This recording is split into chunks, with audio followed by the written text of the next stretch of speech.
And I'm the Artistic Director of the National Youth Jazz Collective.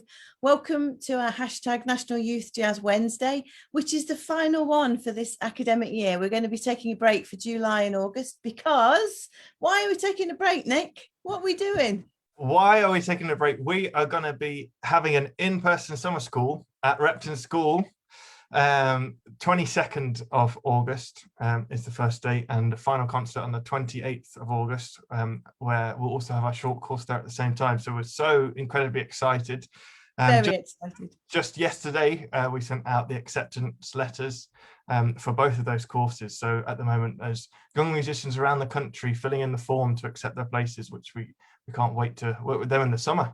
And we had so many people apply that we've actually got a reserve list as well. And then the young musicians, any of the young musicians that weren't offered places, we've signposted. So everybody has got something to connect to. And most importantly, everybody's just dying to play live. We had a lovely meeting with Repton today online, and we're going up there for a site visit. So that was really reassuring, wasn't it, Nick? It was indeed. And just to planning for if the situation is as it is now, we can still make the summer school happen, which is exceptional news. But if things lock down, it's just going to become easier and easier as that happens. So we can make this happen in the circumstance. We could do it tomorrow, basically, if we needed to. But we've got till August to do so.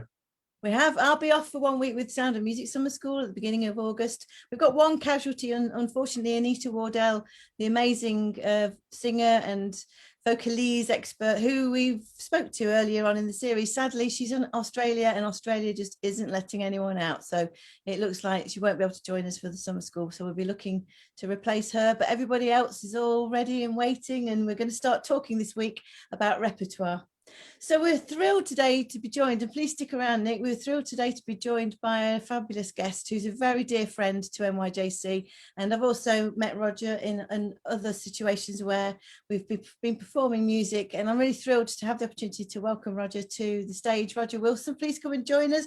We want to welcome you to NYJC. Hi Izzy, hi Nick, great to see you both. So how are you feeling about a year of being in a box? It's been a challenge, hasn't it? It's been a real challenge. And I have to say, I'm always amazed in terms of just not myself, but how we as a community, as a nation, how we've risen to that challenge. We found new ways of doing things. We've found new confidence. Just to hear Nick say just now, actually, if we have to change our plans, then we're going to change our plans for the summer school, and we can do it, and we know how to do it. So I think in a lot of ways, we should all be taking something really super positive from the last year. I don't think there is anyone of any age that will not have this resonating in their memory for the rest of their lives. So I think there's that fact, but I think also there are positives to take from this, and for me, I'm just all about positives. So I just try and stay on that side. And are you starting to produce events out, live in person now? We're not there yet. In fact, I've just finished a funding application for a series of events that will happen at the back end of this year. So I'm really looking forward to seeing how we get on with that. And we've got a lot of support and good wishes and warmth in the room for what we're trying to do. So we're looking forward to that part of the year when we can actually confidently, in terms of ourselves, return to live events. And it was really moving, Nick, wasn't it, when we were doing the auditions? Before Nick leaves us, Roger, I'd like Nick to share with us some of the things that the parents were saying about the auditionees, because normally people, when you use the word audition, you imagine that the person that's being auditioned is going to be very nervous, and that, the panel are going to be very sort of dour. But that's not the outcome that you saw going in and out of the door as you were looking after everybody, Nick. So might you just share a quick snapshot?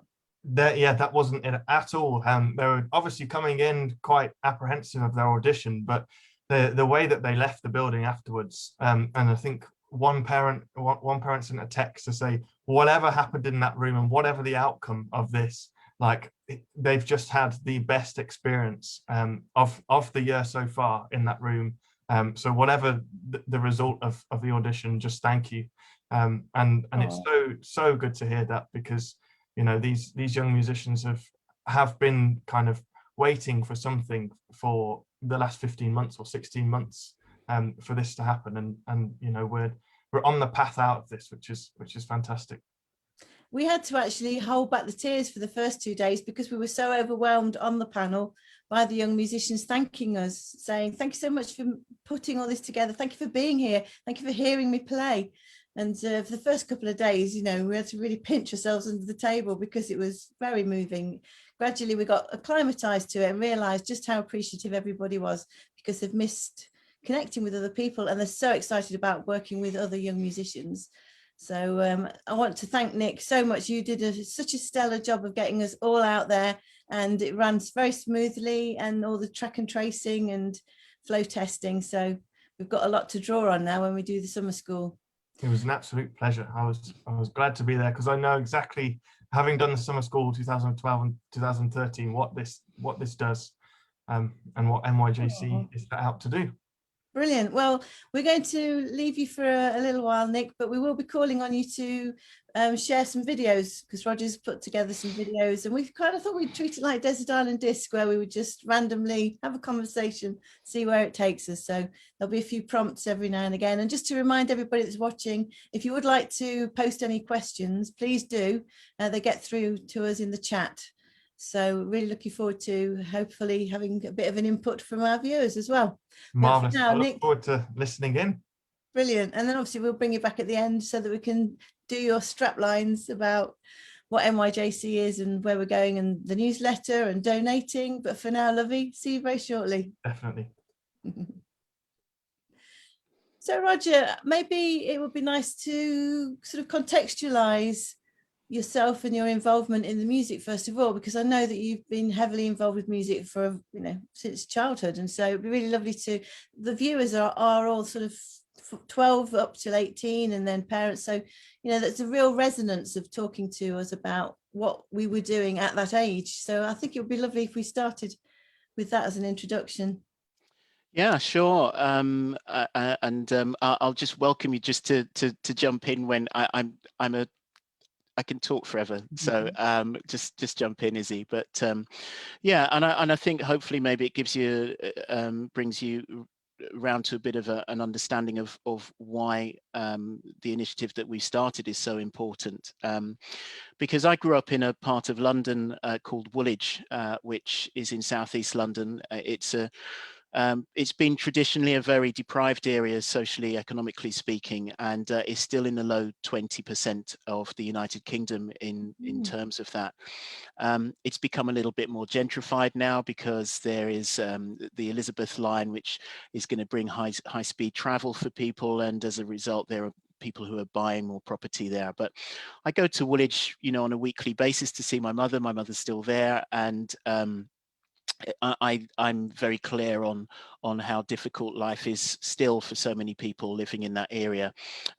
Contemporaries of mine who have not left the area and are actually on the wrong side of the tracks in terms of how they've lived their lives, and some of my contemporaries unfortunately are no longer around.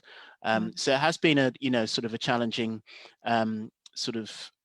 upbringing in terms of that. I grew up in a single parent family. We didn't have a lot in terms of that. And also Woolwich was one of those places when I was growing up was really a battleground for racism, because the area is on the border of Welling and Bexley Heath, which are traditional enclaves for the National Front and the British National Party. And also growing up, and not too different to the plight of young people of colour today, you know, there were really, really very regular interactions, quite innocently on my part, with the police. but yeah, I really hadn't had a lot of grounding in music before the age of 12. And then when I went to secondary school, I remember one of my first music lessons, and someone came in, one of the students came in to collect an instrument, and was commanded to play that instrument, to demonstrate it. And yeah, I was pretty taken up with it. And we were all asked who would like to to play an instrument, and who would like to play that instrument. And it was a clarinet, and I said yep, put my hand up, went back at the end of the school day to collect it. And then I was asked, I asked how long I had the instrument for, and I was told, well, as long as you're still in the school and you're attending your music lessons, you've got that instrument. And I think for me, I felt it's the first time for me I can certainly think of that, someone outside of my family gave me something, and I just wanted to pay that faith back. And I went on to do something, that I would go, for the next 6-7 years, that I would go on to call practice. But in those days, it was just happy music making. We know what music making for young people does. It builds confidence, it builds self-esteem, it gives you a window into the world of social interaction, developing social skills, helps with your well-being, and genuinely prepares you for life, for adult living, in the best way possible. So I look back on those years really very, very, very happily. I just loved playing the instrument. I would say the one thing for me that was a big dilemma for me, which probably is the same for a lot of young people viewing this, was just that dilemma of, if you have something else that you like doing. And for me, I was a bit of a sports person, so I had to give up the sport on a Saturday to go to a Saturday school and do my music. But it was just a fantastic journey. And I say all of that, and I just want to underline, because I couldn't have afforded to be a musician or to learn to play music. I grew up in an era where music lessons were free, and the instrument was free, and the subscription to be in groups, was supported. I couldn't have afforded it otherwise. And when I think about young people going to music college, for example, I had a means tested grant because I grew up in a single parent family in a very challenging situation. I couldn't have gone to Conservatoire. So, I think it's so important to appreciate that for people to have opportunities, some people do need to be championed. It's just that simple. So I'm wondering if, before we talk about sort of beyond school, if we could just go back and sort of, just so we can in our mind's eye really sort of evoke what it was like for you. And I'm wondering how diverse was the school that you were in, and also the music that you were playing? What type of music were you playing on the clarinet? Sure. I certainly, back in the day when we were growing up, there were literally black schools and there were white schools. So I went to a very black school. As I say, it was a place of real socioeconomic deprivation, and there were a lot of people under the breadline there, and mostly were black students. Now, what was interesting about that was, unfortunately, I have to say, Woolwich is famous for two very hideous incidents. One is the murder of a soldier called Lee Rigby, who was based at the Royal Artillery, and the other is obviously the very well-documented murder of Stephen Lawrence. And so there was a real race thing, there were more white dominated schools, and it was not unusual to see skinheads with the bomber jackets and red laced Dr. Martens, and it was not unusual. You know, racism was an absolute everyday thing. You know, when we think that you know, we have footballers who make the news because they've been racially abused, that was a daily occurrence for me, whether that's in school, whether that's the police, whether that's in a shop, whether that's walking down the road, whether it's getting on the bus. That was a daily occurrence for me. But I think, having said all of that, we were taught as music students at the school by musicians from the Royal Artillery Band, one of the oldest and one of the best military bands in the world.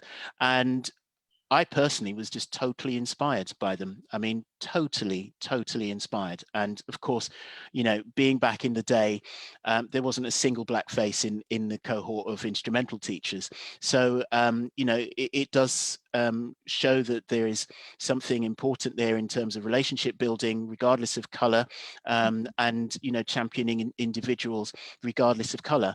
And they absolutely inspired me to just to want to be better and better and better and better, and you know, just for me to try and find out how good I could be as a musician. So we had some fantastic influences there, and I will never forget them.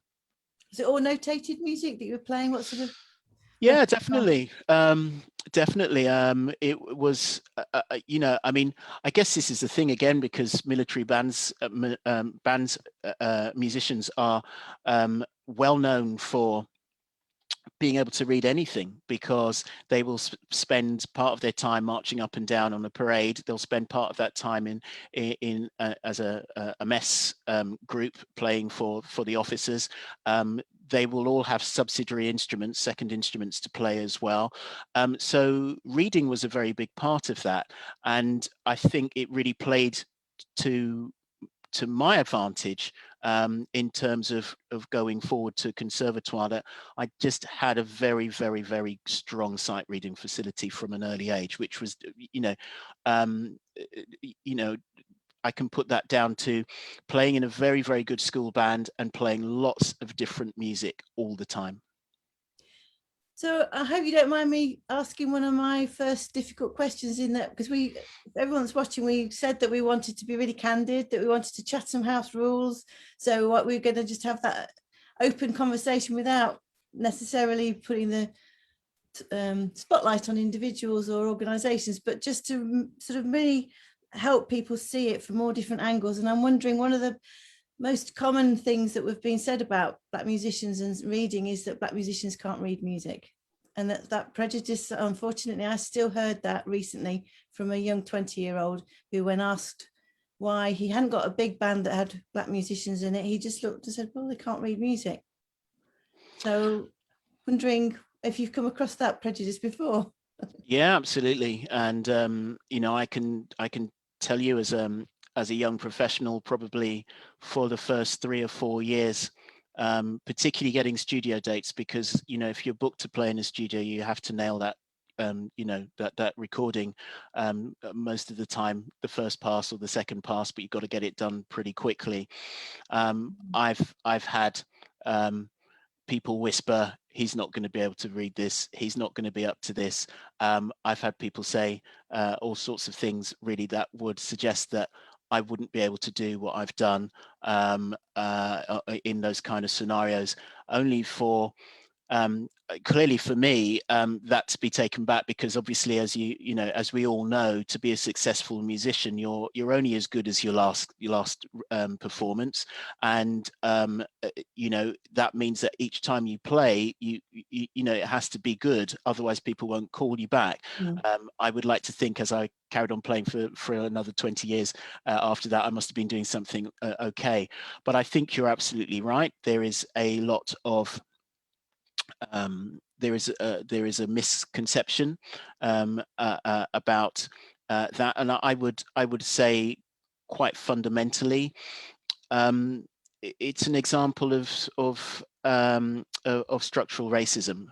It's that kind of permeated understanding that has gone through our sector that says these are stereotypes.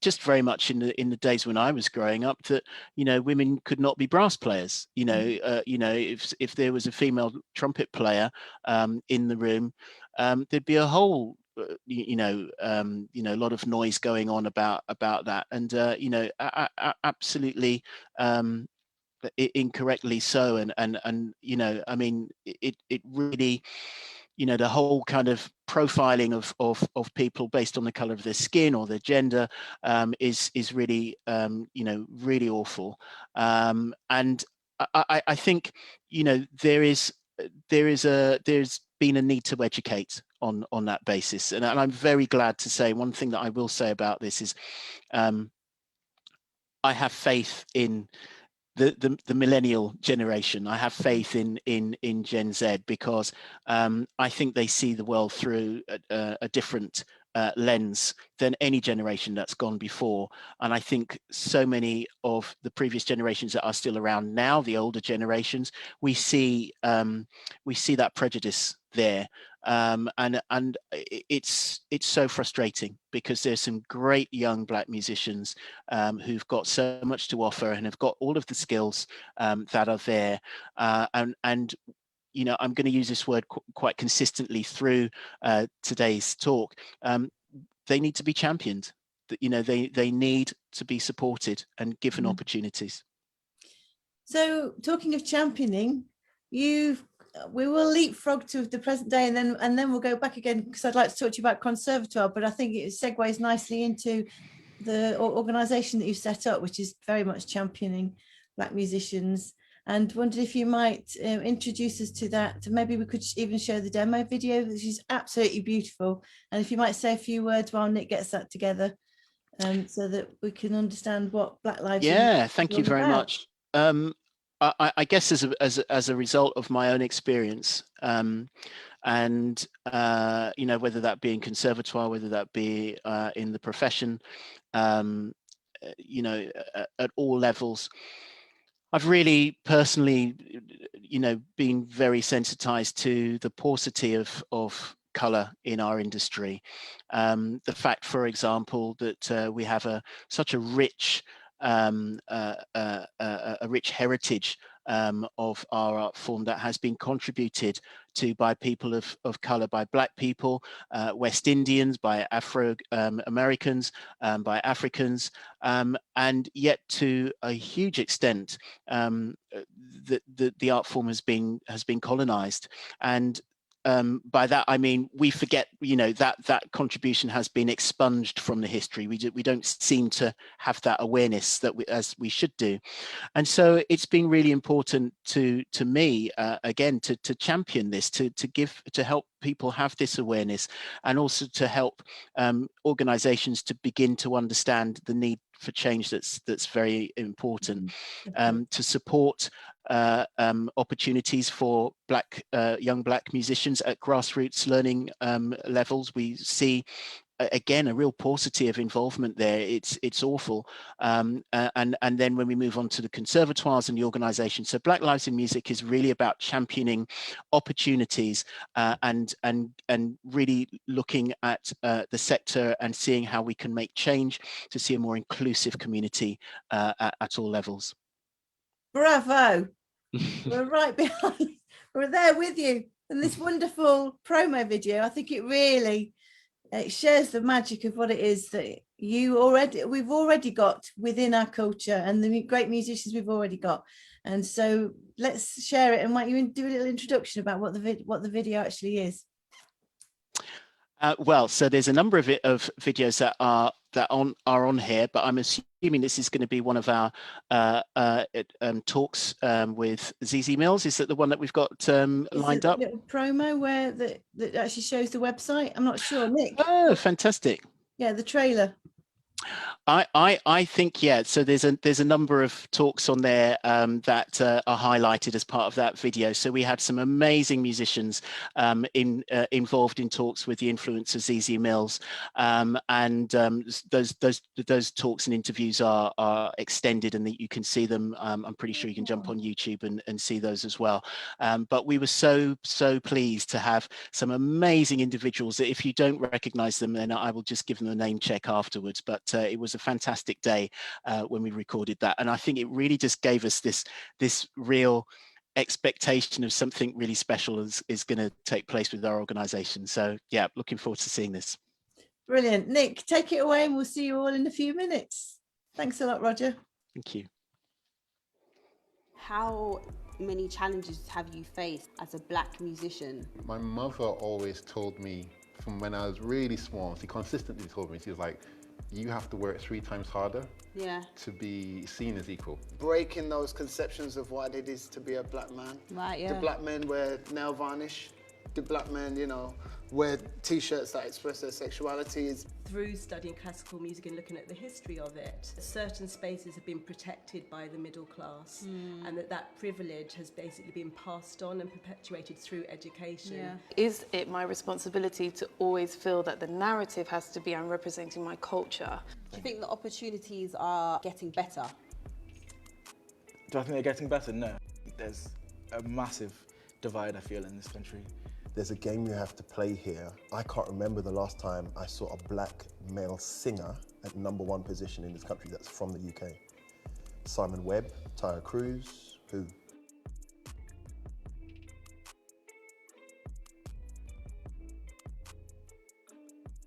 I think now indie's actually becoming the cool thing to do. I feel as if it, you know, everyone kind of got that sound. Well, sorry, did that again? Sound, you know what I'm talking about? Brilliant. What's also really magical about it is I always get so excited about people coming together, talking about something that they've got in common that they haven't shared publicly before, and that's really exciting to be privy to this conversation. You know, it's a real honor to, this is such a sensitive subject, but it's not something that should be hidden away from. Quite the opposite. The sensitivity is why we should be talking about it all, so we can move it on. And I'm wondering whether I could first of all ask you something that has been driving me nuts for 4 or 5 years. What do you think of the term BAME? Oh my Lord. Go for it. Well, I mean, you know, firstly, I do just want to say a huge thank you to everyone on that video, and Issie Mills, who was the presenter there. I just say that because I mentioned to my son, who's 19, the other day, we had Issie Mills working with us to interview some amazing musicians, and I instantly, my street cred went up a lot. Brilliant. Because I'd mentioned her name. So big name check, big thank you to Issie Mills. So might you just remind us of all the people that we've just seen, so that if people aren't familiar?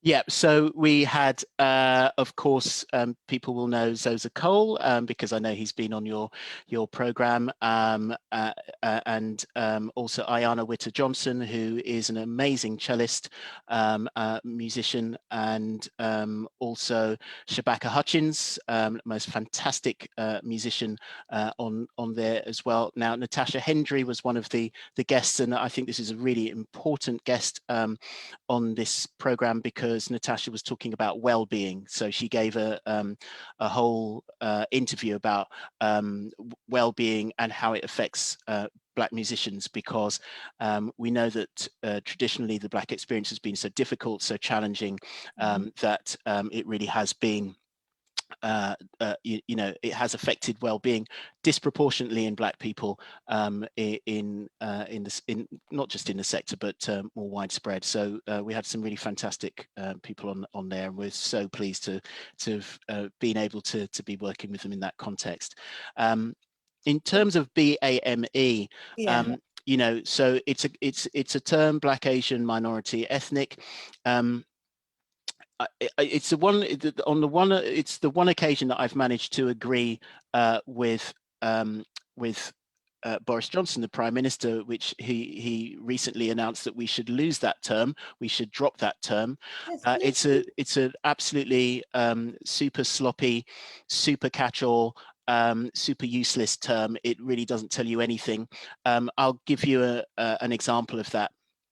So an orchestra can tick a box and say that they have very good diversity within their orchestra because they may have, and we know that a lot of orchestral musicians are represented by Eastern Europe. So we have a lot of musicians that come from that area.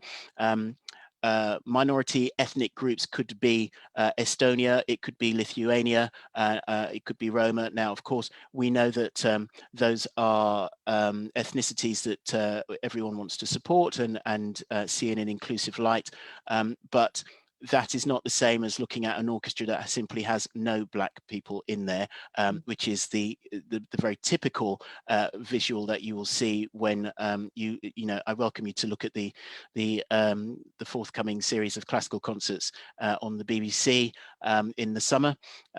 You will see those issues that are there, and we see how BAME can be a very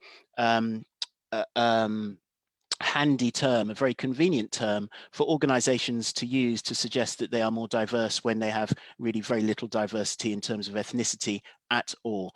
So I'm really very pleased to see that there's been a number of fantastic campaigns, including hashtag #BameOver last year, and also we've seen the government actually move in the direction of saying we need to drop that term. And I really do urge organizations who may still be using that term, I appreciate some will be using it for government data, because there will still be a hangover there for a few months, if not the rest of the year.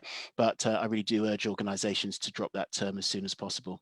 Definitely, we're refusing to use it, and you know, if it's, you've got to spoil some of the documents that you submit to funders, so be it, because who cares about bureaucracy? We care about society, and it's really fundamentally important that we drop that as soon as possible. So going back to when you left school and then you went to college to study one of the conservatoires. Where did you study, Roger? So I was at the Royal Northern College of Music in Manchester.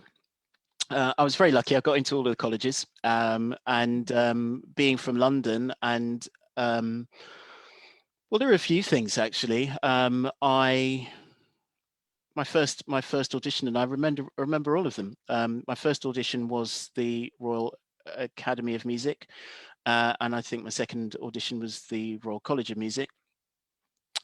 And as soon as I walked through the door, I just knew I didn't want to go there. You know, I had aspirations to go to a Royal something College of Music, but I just absolutely, from the moment I walked through the door, I just thought, wow, this is not a place for me. You know, the eyes on you from, I mean, you know, look, back in the day, it was, you know, any person of my age who is black will tell you about going into shops and being followed around by security staff, or being followed around by an individual from that shop to make sure you weren't a shoplifter. And the feeling that I had going into those two conservatoires, I have to say, was not dissimilar to that. Wow. And I actually went to the Royal Northern because they told me on the spot, you've got a place, which traveling, you know, the odd 150, 180 miles up from London was really quite a comforting thing to know that it was all worthwhile, to know that, you know, the effort that you'd put in was all worthwhile. And it felt quite open to me at the time. It was, I guess, you know, the best option in terms of, you know, how I would fit in to that community. So I went to the Royal Northern. What was it about walking into somewhere that you just didn't feel like you belonged? Was it simply the society that you described, where people are suspicious of you because you're black, was permeating and carrying on within the institutions that you were visiting? Yeah, I mean, I can tell you now, I've worked in and out of education for a number of decades now. It must be 30 years. I can tell you the only time that I walk into a conservatoire and feel okay is if I've got an instrument case on my back. If I've got an instrument case on my back, then, you know, I might get away with it. If I walk in to go and talk to a head of faculty, to talk to the principal or the director of music, and I don't have an instrument case on my back, regardless of whether it's got something in it or not, I will either be, you know, questioned super quick, or I will feel like there are eyes on me, which invariably they are, and you just feel like you stick out like a sore thumb, and I think, you know, the notion of other, to feel that you are different, is something that you know, after a bit of lifetime's experience, you do get quite tuned to that. So that was my experience.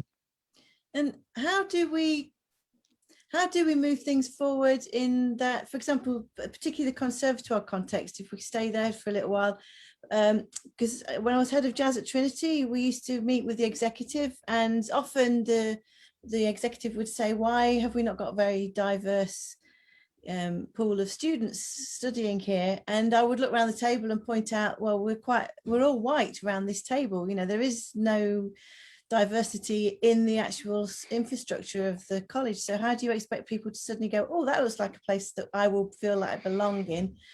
And often I was told, and still am to this day, by various conservatoires, but we're so welcoming and the doors are wide open, and they, you know, anybody can audition here. How do we help people who haven't experienced racism themselves, so they haven't got it with them every day? How do we help them understand what really needs to happen in order to shift that? Because the status quo isn't helping at all at the moment, and there are changes. So I wondered if we might sort of help give an insight into what needs to happen. Sure. So just that scenario that you're talking about, you're sat around a table of people who all look like you. So if you're going to have a conversation about this, you need to have a conversation with people who don't look like you, who have that lived experience. If you're not having those people around the table, then you're talking to yourself, and talking to yourself is not going to enable dialogue. That is a monologue. So it's absolutely important that lived experience is a part of the change that is made. Now, if I give you a statistic, which is I think 4 years old now. I think it's 4 years old. Under 3% of professorial staff in conservatoires, under 3% are people of colour. That's to say Black, Asian, or from ethnically diverse backgrounds. So that's to say 97% of professorial staff are white. Now, I think when we're talking about a word that I used earlier on about decolonization, about enabling the story to be told in its fullness, which means talking about the heritage, talking about whether it's classical music or jazz music or you know, popular music, talking about the influence. You know, so many people, I'll give you you know, I'm just going to talk about rock and roll for a moment. There was a show in the West End called $1 Million Quartet, which was billed as the story of rock and roll, yet we you know, we actually do not acknowledge you know, the Black heritage that was there, that was actually excluded from the narrative, from the story. You know, Black musicians who were not allowed airplay on radio, who were not allowed to be recording in studios, who were having their music hijacked from musicians to take as their own. And we've seen that through history. So, you know, we really need to see that decolonization process. You know, when we're talking about jazz, you know, an art form that you know, traditionally was without conservatoire training. You know, you went through the University of Life and became a jazz musician, and now you're a jazz musician in a conservatoire, with a near total absence of contribution from people of colour. You know, when we're talking about a genre of music that is all about people of colour, you know, and so these are really big issues, and these conversations need to be had, and there are some urgent and very serious conversations in that respect. We need to see these conservatoires making some brave steps and looking at how they help to be part of the change that's needed. And that change needs to be the programme. There's no point in discussing it in the history of the music. It's all about having it in the heart of the music. Absolutely. Really shifting what you think is important. What music should we be playing and why, and get away from that sort of the old canon of just constantly. Absolutely. The old canon. Absolutely. And, you know, I can't tell you enough how I see that in that word tradition. Tradition is something that we seem to be complete slaves to within the conservatoire model, and we need to understand that decolonization is about enrichment. It's about adding to. It's not about taking away, and it's about celebrating new voices and you know, new talent that deserves to be heard and deserves to be part of all this. Too many of the syllabi, I have to say, you know, grades 1 to 8 from the different examining boards simply are not representative, and even in some aspects of you know, the syllabi that we all teach from, you know, we blindly continue to support this by, you know, teaching from a curriculum that simply is just not inclusive. I'm at great pains to understand why organizations are unable to see the error of their ways in this, and the urgent need, if we're going to really educate and enrich and nourish young minds, how urgent it is to make these changes. About 5 or 6 years ago, when I went to one of the sort of the big national meetings that sort of last the whole day that the Arts Council ran, and they were talking about prejudice and also talking a lot about the word unconscious bias as well. I'm wondering, before I share the anecdote and sort of the outcome of that, I'm wondering what your feeling is about the terms unconscious bias.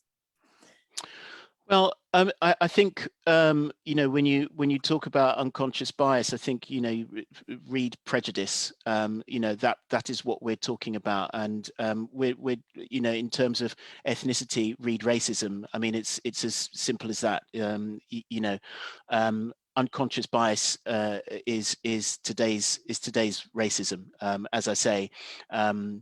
When we look at the word, the phrase microaggression, for example, microaggressions can be, you know, things like, I didn't know you could read so well. You know, I didn't know you could read music so well.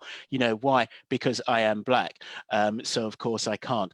That in its own way is an example of that. I can also tell you about, you know, a music hub that I worked with not that long ago, who demonstrated a very similar thing in having 12 a series of masterclasses that had 0 people of color in there. I mean, literally no one leading a masterclass, and this was for a music hub that had 0 people of color involved in that. So I think, you know, I think when we look at this this whole area, I urge people to self-educate, to get out there, understand, you know, regardless of what these faddy terms are, to understand how they are part of the change that's needed, and how they have to begin to reboot their thinking and rewire themselves, and do it with heart, not just, you know, with the brain, because you've been told you better do it if you want to keep your job. Otherwise, you know, if you say anything that you shouldn't do, you're going to lose it. It's got to come from the heart. It's got to come from there, because people need to want this change to happen. So I'm often asked to help organisations with their diversity, and over the last year I've been invited by 3 different organisations to help develop their board, and when I get there I'm horrified to discover that the board is all white and male, and I'm very happy to help them with the gender side of things, but then they asked me to help them with the ethnicity side of things, and I'm saying, now you're talking secondhand. When you were doing gender, I could talk to you directly, but why are you not inviting a black person to come and talk to you about that side of things? Why am you also expecting me to fix it? And I think we need to stop speaking on behalf of the black community and talking with the black community. And I've noticed that a lot with some of the music services are talking about decolonizing the blues, and they are talking amongst themselves as groups, as white people, of how do we teach the blues. But and it's you may as well not bother if you're not going to start to engage and talk. Absolutely. You know, as I say, you know, if you are not talking to lived experience in a conversation, and you're talking to yourself, and I think, you know, the whole board thing, for example, why are there not more of the black community involved in governance at board level? I do have some stats actually, and I just want to see if I can find them very quickly. So I'm going to keep talking because this wasn't necessarily one that I expected that we would be talking about, but I think it's really well worth bringing it up. It really is, because they're gatekeepers. They are gatekeepers of, and so they're contributing, you know, absolutely, to what's happening. So 2% of the top charities by income have all white boards. By contrast, there are only 4 all black, Asian or ethnically diverse boards, 50% fewer than in 2016. 34 out of 100 UK major charities have all white senior leadership, both voluntary and professional, and that's as recent as 2017. 92% of trustees are white, older and above average income and education, and that comes from the Charity Commission. So you can see that the issues that are there, part of the part of our service to our partners is to help with trustee recruitment. We help with copy when they are actually at the point of recruiting. We deal with targeting recruitment, so we're looking at individuals and encouraging them to apply for these roles. And the reason why we have to do that is because of the statistics that I've just mentioned. It really doesn't feel, you know, that people who look like me belong in a board. You know, it just, that's how it feels to us. Yeah. And I think it's how it feels to boards, because, you know, most of them just haven't even come round to understanding that there is a real need for their boards to diversify, and quickly so. So it's also about the fact that between perception and communication, so the perception is that we don't feel that we are welcome in those spaces, and organizations do not communicate successfully that we are welcome in those spaces. And I think to do that, there needs to be a much more wider reaching out. There needs to be a connection with organizations like ours, but also I think it's really important that that support is given for people, and people know that there is support there. You know, if you look like me and you are a barrister, one of the few, or if you look like me and you know, you are a doctor, again, one of the few, you might expect to be invited to sit on a board, but people like me, generally speaking, are not invited to sit on boards. And so if someone said, would you consider it? We'd probably, the first thing that we'd say would be no. And it's about encouraging people from the Black community. Definitely. And also making sure that they are supported with training and board shadowing initiatives. So all of these things are really important to see that change take place. But you know, the stats that I've just recounted just now are really not tenable going into the rest of the 21st century. If I could also add to that, from the 2 experiences I was talking about, when I got there, I asked them, how many board members are you looking to have at the end of the day? And it was basically two more. And so I said, so you've got 10 white men on the board, and now you've got like you like a woman as well. And when I asked, well, what are the roles that have already been taken? Because of that sort of, skills audit, and then sort of seeing, and all the attractive roles have gone. And so basically you're offering the leftovers as well.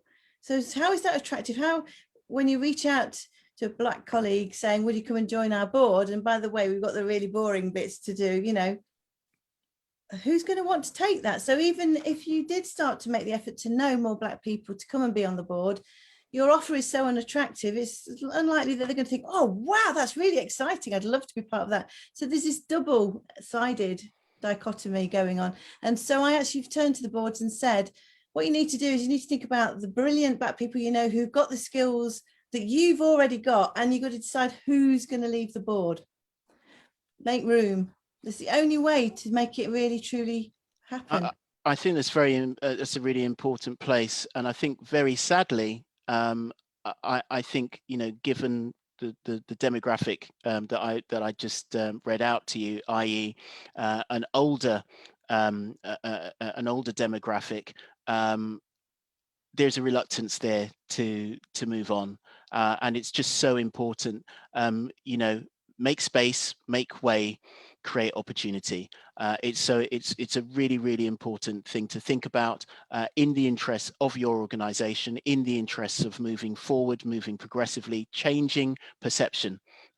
It's so important. I'd love to say to you, I've seen a board recently in the arts with a black chair. I couldn't tell you that I have seen that, but then I'd love to say to you, I've seen an abundance of black tour managers and black sound engineers and black promoters.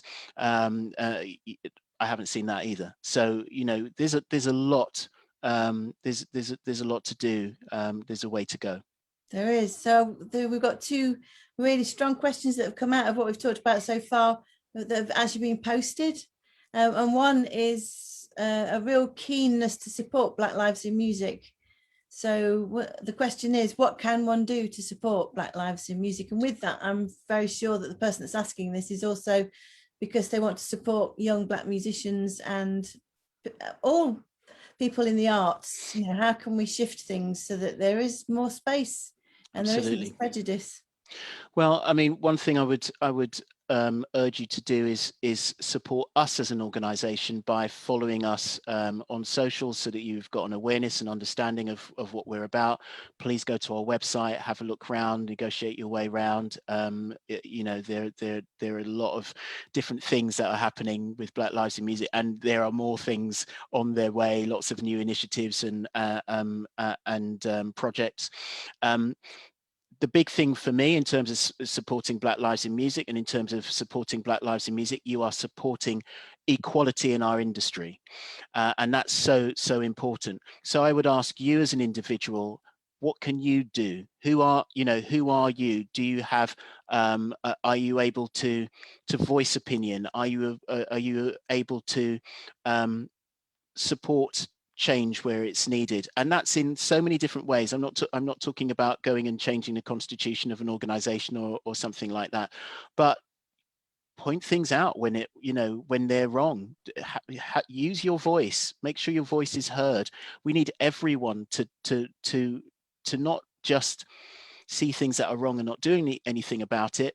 There is a phrase that goes, to do nothing is to be complicit. To actually not be involved in the move for change means you're actually supporting it. So look inside yourself. And be humble. I don't know who this call is from. If it's a young person, young people are the future, and please use your voice, not in an aggressive way, not in a horrible way. But if you see something that's wrong, please talk to that organization and lobby for change. That's what we're about. And if you feel that's difficult to do, write to us. There's an info address at our website. It's blim.org.uk. Please do write to us and we will take things up. That's what we're about. We're supporting you to support us to support change. if you want to influence things and you want to contribute to change and make it happen, then you have to be that change. And so bold, be bold in promoting the young Black musicians just the same way that you would all young musicians, and don't be frightened to challenge people as well, to ask. I mean, one nice way of doing it, just to start the conversation going, is to say, because it's such a lovely new organisation, to say to people, have you come across Black Lives in Music, whether it's a school or a music hub or a conservatoire, just to open the door. And then from that, keep revisiting that, so that, how are you engaging with it, and what do you think of the ethos? Just keeping the conversation live, so that there's nowhere to hide, because people are very good at kicking things into the long grass. And I'm afraid I've got my lawnmower and I'm cutting that grass, so we ain't we ain't doing that no more. I'm really blessed with a lot of the Black musicians that I've worked with, and having an insight into what it's like to be a Black musician from hearing them and listening to them. And, I'm wondering about the well-being, because, I've heard a lot from a lot of my Black colleagues what it's been like experiencing that racism, often sometimes within, the ensembles that they're playing in, often from the audience, often from a promoter, often from, just like you say, going into a venue and somebody just presuming. And if that's constant, that noise is constantly going on around you, and yet your heart is loving music and is bursting to be part of it, just like everybody else that's being playing the music. How do you deal with that? How do you deal with that ongoing impact?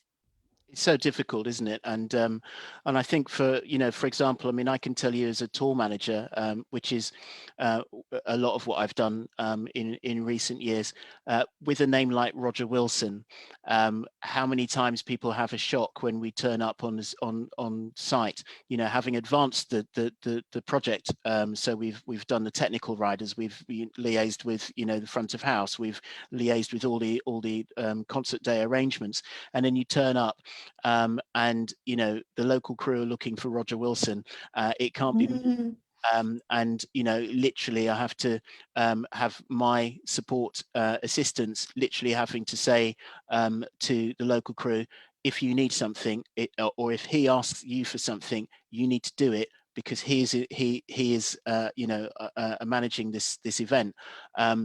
Things like this are a regular occurrence, and the knockbacks that we receive as Black people is, it's untold in terms of the damage that it does to well-being. It knocks self-esteem, it knocks self-confidence, and on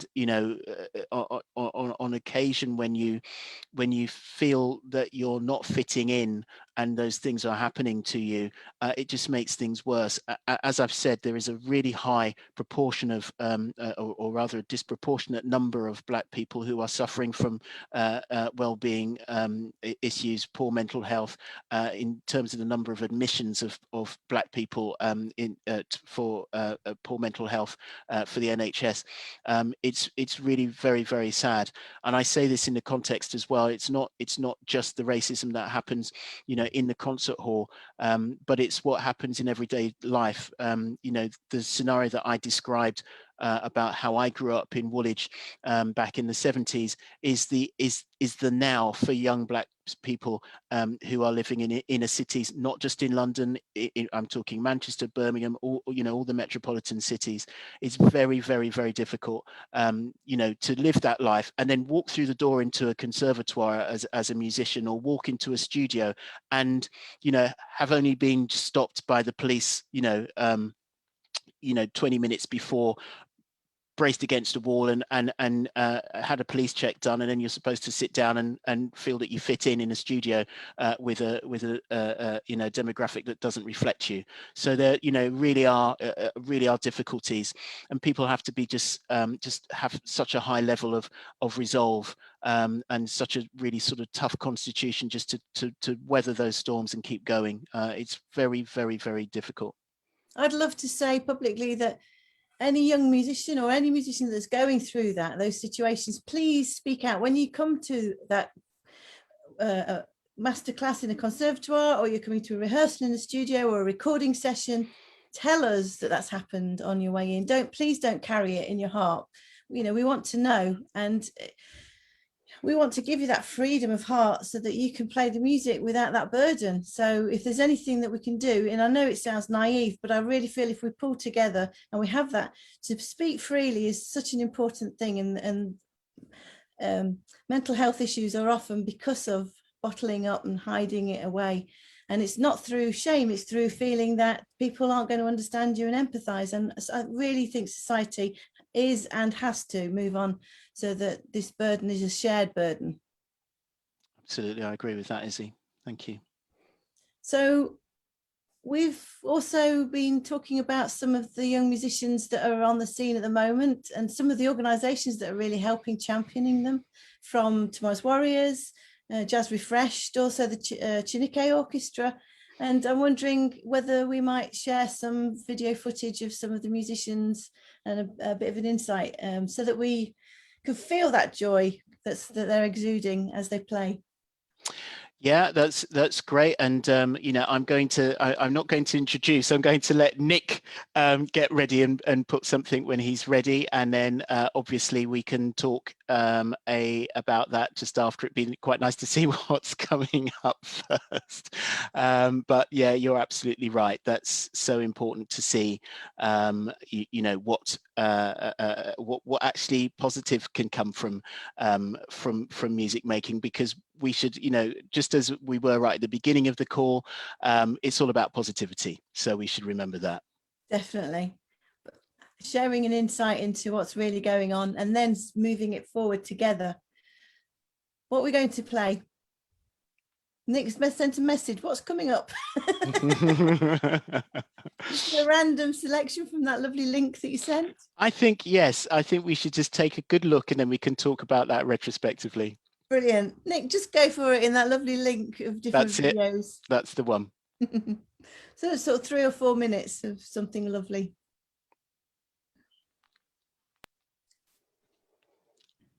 So disadvantaged in terms of music education, the way that the teaching is delivered, who the deliverers are, Right, so the ethnicity of the teachers, and also the style of the content that's given to them as well.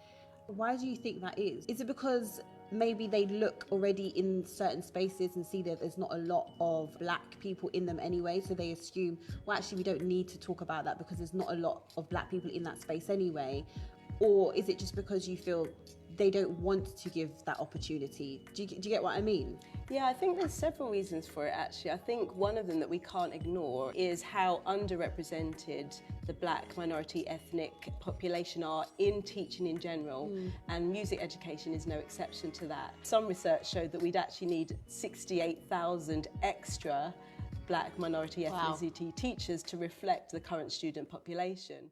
With this survey and your responses, we can better make the case for the change that we so need.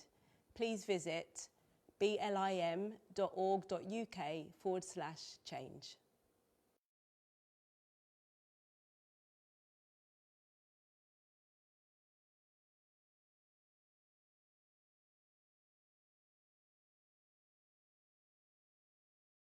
Hello again. I'm going to send a little link in a chat. There's a little video that I thought would be really lovely. I've just sent it through to Nick. So might we play this second video? It's talking about heritage and how it influences.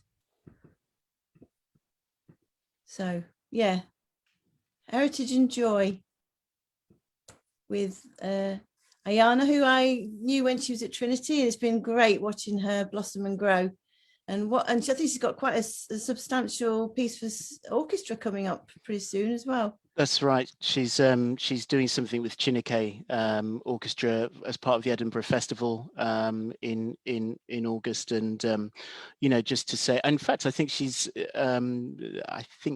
also doing something at the festival hall that's coming up in July as well. So you have to, you know, check that out. But she's definitely in the Edinburgh Festival with Chineke, which is wonderful. And just something just quickly to say while Nick's teeing all of that up, you know, this kind of collaborative approach, this approach of working together across organisations. You know, we're so pleased to be, you know, talking to National Youth Jazz Collective and working with you, because we know this, you know, this open discussion and this collaborative approach of working together is so important. So, you know, we're also working and talking with Chineke Orchestra and the foundation, also Julian Joseph Academy and Tomorrow's Warriors, and it's just been brilliant to be able to know that, you know, together we move forward, and you know, it's such an important sentiment to maintain. The togetherness is vital. Absolutely. It's the only way forward. It's the only way to make change, is to genuinely be doing it together. So Nick, I'm wondering, talking of together, we've got Zosa and Anyana talking, and Zosa Coles came and did NYJC and then went on to win BBC Young Jazz Musician of the Year. Yep. 2018, I think, wasn't it? Yep, that's it. And so let's see what they've got to say. Really excited about hearing what they've got to say. See you in a couple of minutes. Thank you.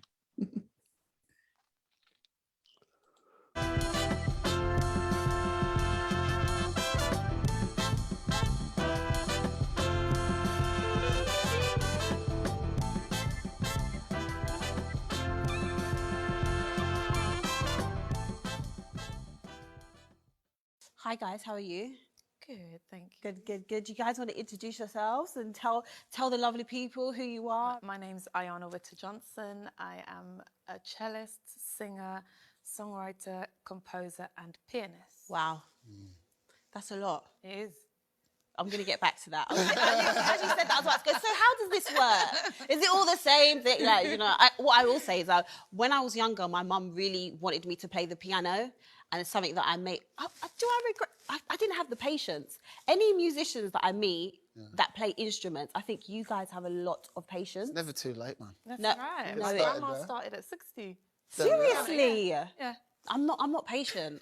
Like, she used to make me sit there and she'd like make me go over and over again. And I was just like, leave it. Like, there's joy in that. There's like joy in repeating something and slowing it down. I think, yeah, but that's probably because you actually have a passion and love for it. Do you get what I mean? So you enjoy that process of going over it. Whereas me, I don't even have attention span to watch half of the stuff that I watch on Netflix. Like, do you know what I mean? Unless I'm really locked in. Anyway, I've gone totally outside. Introduce yourself. My name's Zosa Cole, and I'm a saxophonist, flautist, and composer.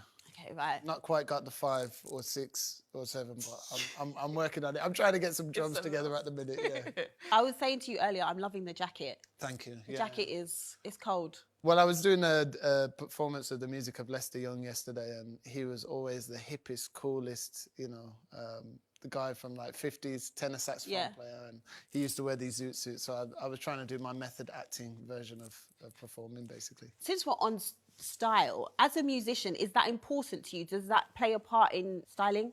I generally think music first, but I am aware that how you present yourself can change the way the audience receive you. Right, okay. So for me, as long as how I look enhances my music and what I'm singing about, and I tend to be focused on culture and heritage, I feel like my look kind of amplifies. I've got my Africa earrings in today, which I normally wear, but I feel like my look just has to be in alignment with my music. Right.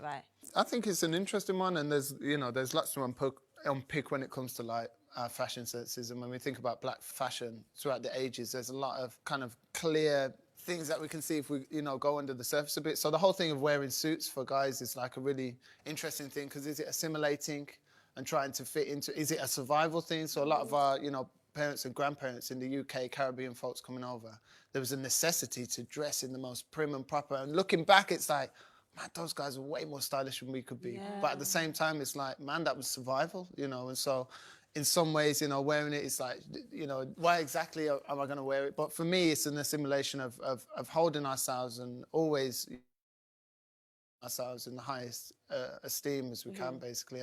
I think there's something about the subtleties of the message that we encode in the things that we wear, so like the earrings, but also understanding that blackness is such a wide thing. We're so often presented as this thing that is very narrow and shallow kind of perspective on who we are. So for me, it's breaking those conceptions of what it is to be a black, specifically for me, a black man. Right, yeah. The black men wear nail varnish, the black men, you know, wear T-shirts that express their sexualities. And if people get to know me and my music first, there's a level of respect there. And then if after that, you know, I can break down some of their preconceptions by the things that I wear, then it's like a win-win. So.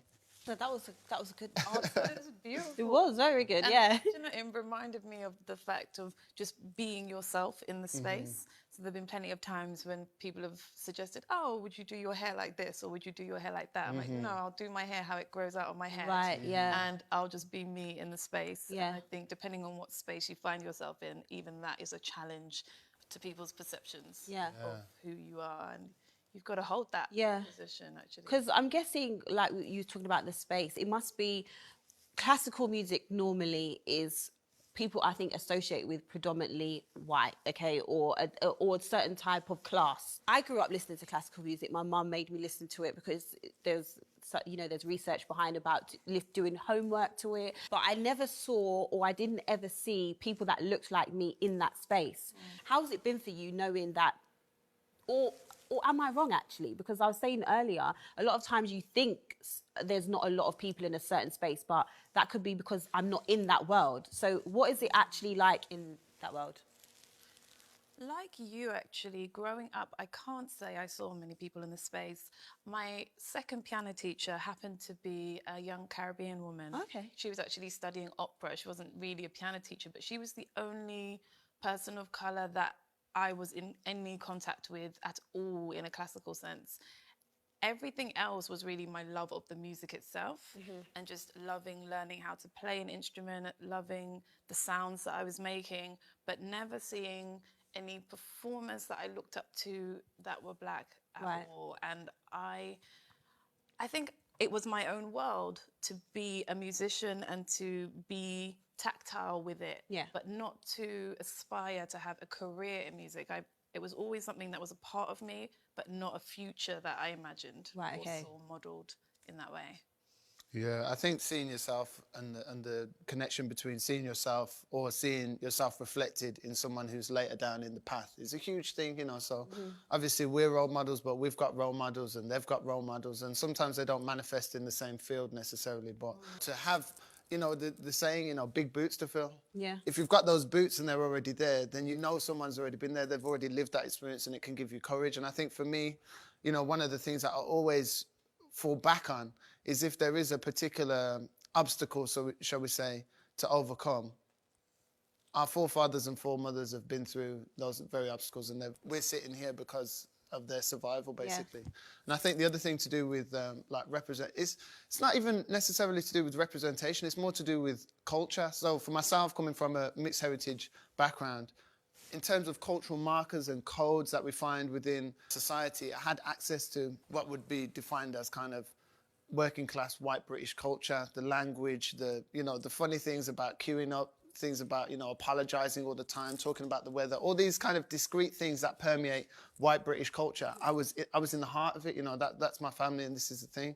But I know lots of people who come from, you know, a Nigerian household or a Ghanaian household or a Trinidadian household where their culture in the British culture that they've grown up in, there's particular cultural markers that aren't then replicated in the world that they want to enter. One of the problems potentially can be within like universities and music schools, where you've got people who've got this rich culture that they wanted to bring to a space, but they don't have the words and keys to access the kind of funny dance that happens in some of these spaces, and it can be really detrimental. I feel really lucky that I was around. Even in some orchestras, you get to pick up on the, you know, subtle things like self-deprecation and these kind of things, making a joke out of ourselves, humor and stuff. If you've not had access to that, then working in those spaces and being able to thrive in those spaces and to survive in those spaces is a challenge in and of itself. So as much as it's about representation, it's about cultural cohesion, you know what I mean? So. And actually what you find is you may be the only person in that space. So in so many... Wow, Zos has nailed it there. That's fantastic. And that's a fantastic interview that's about 35 minutes long. So really urging everybody to go on to the Black Lives in Music website and hearing them both talk in such a lovely, relaxed way, to have that space to talk and not feel they've got to be guarded or watch themselves. You know, what happens if somebody comes in and overhears the conversation? And to be part of that conversation again is amazing. I was thinking halfway through when talking about how important it is, you know, when Zosa was talking about the influence of some of the Black musicians from the older generations and about how he dresses and the music he's listening to Coleman Hawkins and people like that. And I remember somebody from one of the jazz conservatoires taking great pleasure out of saying, I was talking to a young Black musician the other day and all they could cite were white musicians that had influenced them. And I just thought, you're really not helping this conversation at all. It's like a counter, you're going to start counter arguing. So I think that's something else with the way, you know, there's also a way to have a conversation. There's a content, but also the way. And I think if people, you know, the earlier question, how can we help support Black lives in music? And the thing that's been the biggest frustration for me is that tendency to try and counter argue something and kick things into the long grass, change the subject. And we've really got to stop doing that now. We just need to listen and absorb what's being said. So it was great to hear Zosa. Yeah, absolutely right. And you know, firstly, just to come back to both Zosa and Ayana, actually, you know, great to hear them speak. I'm several years older than Zosa, and he speaks with so much maturity and so much vision, so much conviction in what he has to say, and it's so informed, and you know, it just backs everything that I say, that, you know, the young people are the future and we need to listen to them. We need to listen to what they have to say, and we have to have some humility in our hearts when we do that. You know, we have to have some humbleness and want to understand you know, what these conversations are about. We shouldn't be crowding that space. We should be leaning in. We should be trying to listen, but not you know, talking over a voice. There's so much listening that needs to be done now to help make the change that's needed, and it's also about thinking about really you know, just a bit like the question that was asked earlier on. It's about individuals thinking, what is the part that they play in change making as well. It's just all of this adds up to something that's really quite meaningful and can be quite potent. And their music is already saying it. That's the great thing. Yeah, their music is already saying it. So we're kind of halfway there if everybody would just give them a chance to articulate what they want to say as well, and listen and absorb and take it in and factor it into the way that, you know, it's a great privilege that we've got to be producers and gatekeepers, and, you know, we haven't got a right, you know, to, we're doing it on behalf of others to facilitate fairness and openness. So yeah, let's give them the chance now to be in the driving seat.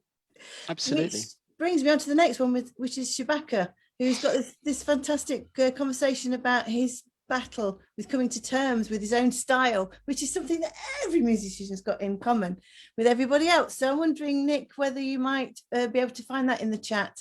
I was firing things in the chat and I realized now from Nick that you can't do that while you're actually playing. So hopefully ready to go. Brilliant. So let's have a few minutes of Chewbacca talking about that quest to find your own style. My mother always told me from when I was really small, she consistently told me, she was like, you have to work 3 times harder to be seen as equal.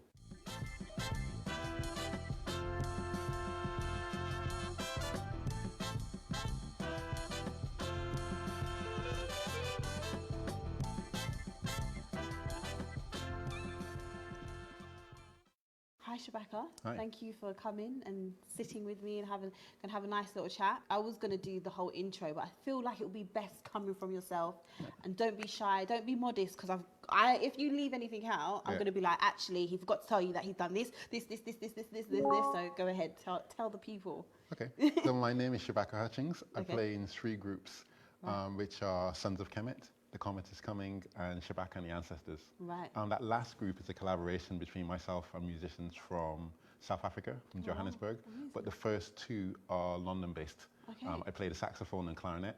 Wow. I was classically trained, but you know, like I play all types of music. I've just played in many different formations. I do a lot of composing. I compose for Santa Kemet and the Ancestors, and just do loads of stuff. How? Wait a minute. So you're in 3 groups. Three groups, yeah. All at the same time. We kind of go in touring cycles. So in general, we'll have an album, and then that group will take the precedent for a year and do lots and lots of gigs. So we've just toured most of the kind of major festivals around Europe, and toured the world quite a lot. And then we'll be making an album for the other group while one group is touring. So then the next year we'll tour with the other band with a new album. I know this is a bit controversial, but what's your favourite group? They all just become the same thing after, you know. Everyone's literally been saying that. So anyone who plays more than one instrument, I was like, what's your favourite instrument? They're like, oh, you know, it's like a child, isn't it? The mum can never say who the favourite child is. Exactly, and they go in cycles. So Santa Kemet might be my favourite for certain reasons. Right, okay, right. And then the Comet might be good for other ones. So you're a really established jazz artist. What was you going to say? I was going to say, I guess so. It feels like I'm learning.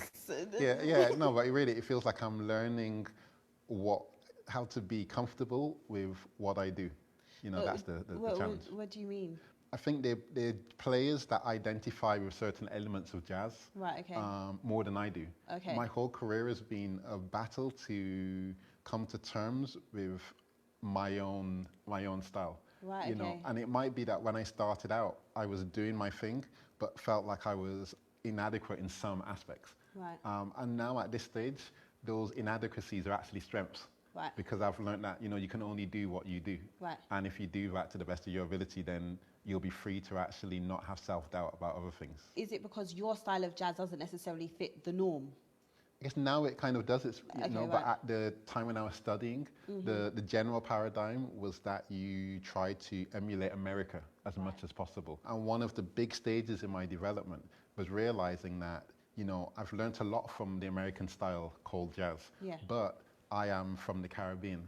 And because I'm from the Caribbean, it means that, you know, there is that link to Africa. So these are the 2 roots that I want to emphasize in my music, you know, Africa and the Caribbean. And with the kind of jazz history that I've come up with. I think it's interesting that you mentioned America because representation is obviously really important, but like you were saying, you had to look to America kind of to get the gist of jazz or what jazz was or look for your role models. Do you feel like the UK is getting better now at having our own role models so that the younger generation can kind of maybe look up to people like you or other people to think, okay, this is what jazz can be also? Yeah, definitely. I mean, when I was younger, and this includes when I was in Barbados, even though I might have been jamming bits of jazz, I wouldn't call myself a jazz fan. I would have actually said I didn't like jazz. Right, okay. If someone were to say the word jazz to me, what came into my head were older, richer, whiter people. And that's the image I had of the music. Because I hadn't really encountered it in a situation that looked like me, or that kind of felt like the kind of thing that I was into. When I moved to England, one of the first people that I met literally was Soweto Kinch. Right, I met him backstage at a Courtney Pine concert.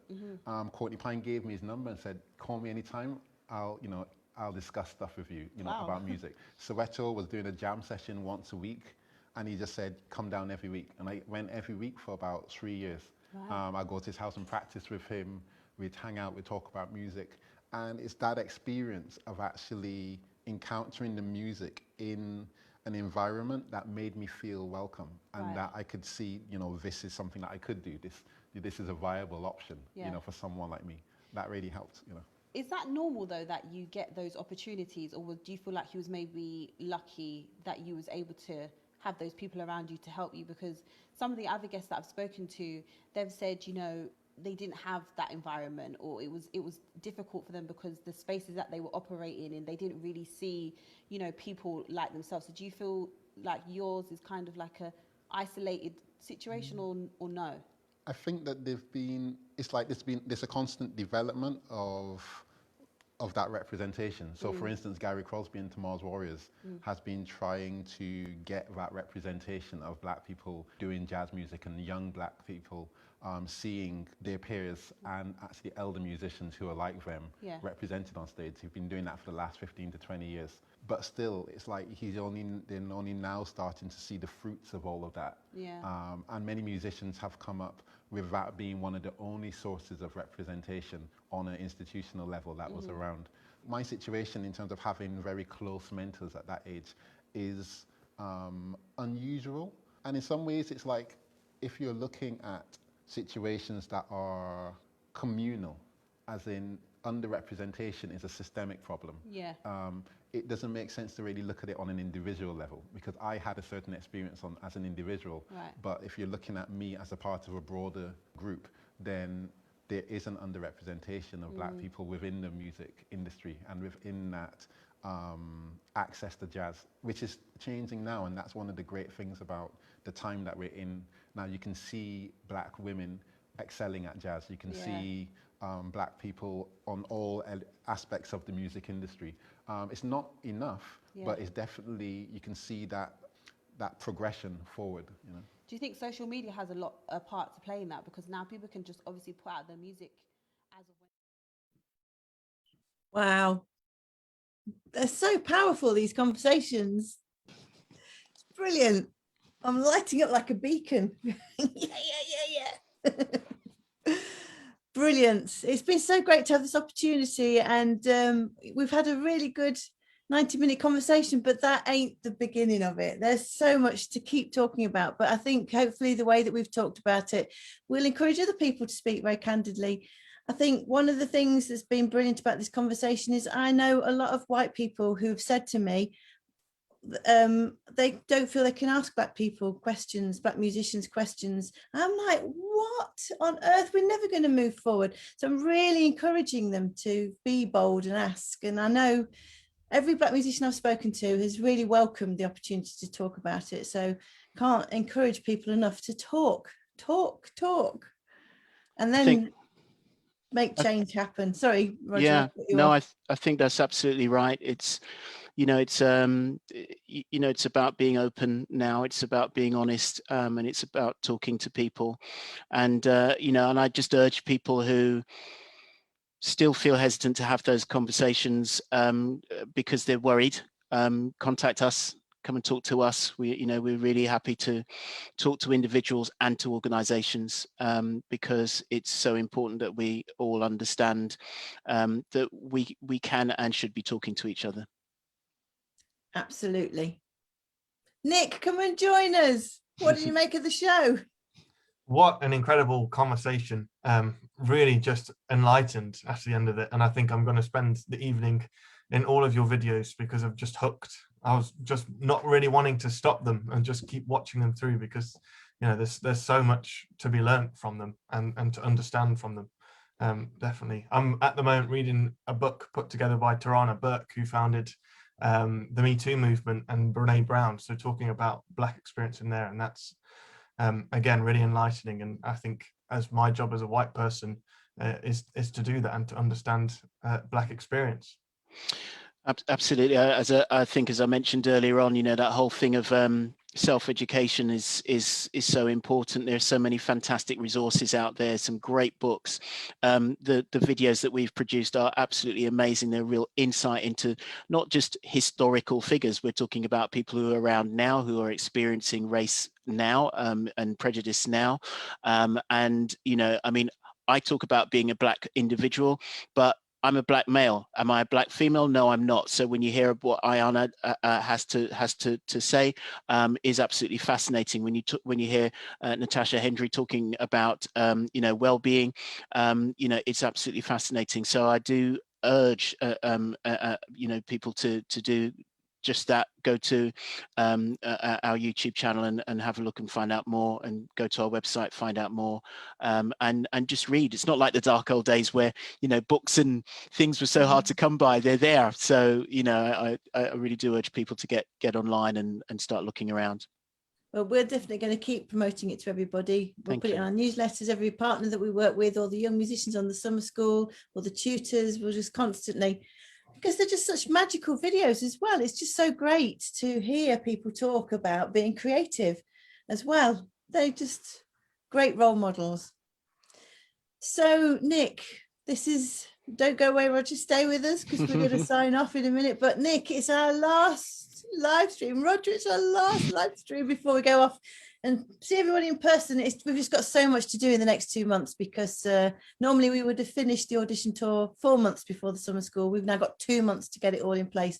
And we really care about these Wednesday evenings. And so we want to carry on caring about them and presenting them in a lovely way. And I just feel that we need to take some time out now and focus on getting everyone to the summer school. And then we shall reconvene in September. And we're hoping to do a lot of footage while we're on the summer schools as well. Nick, you've got the camera to hand, haven't you?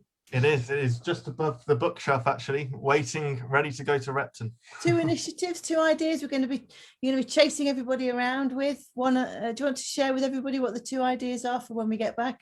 Yes, so we're going to be having what NYJC means to me. So asking everybody who comes into our path what NYJC means to them and getting all those kind of unique responses from that, but also looking at like a festival from people's houses and things like that. So we're going to call it From the Street Where You Live, I believe, as a way that we can kind of live stream things and have pre-recorded music to make these live streams also about the music that's been created by the young musicians. When we come back with our hashtag National Youth Jazz Wednesdays, that'll be a feature, a bit like the Saturday Night Live, when they've got the house band that then plays, but instead with the young musicians. So that'd be great.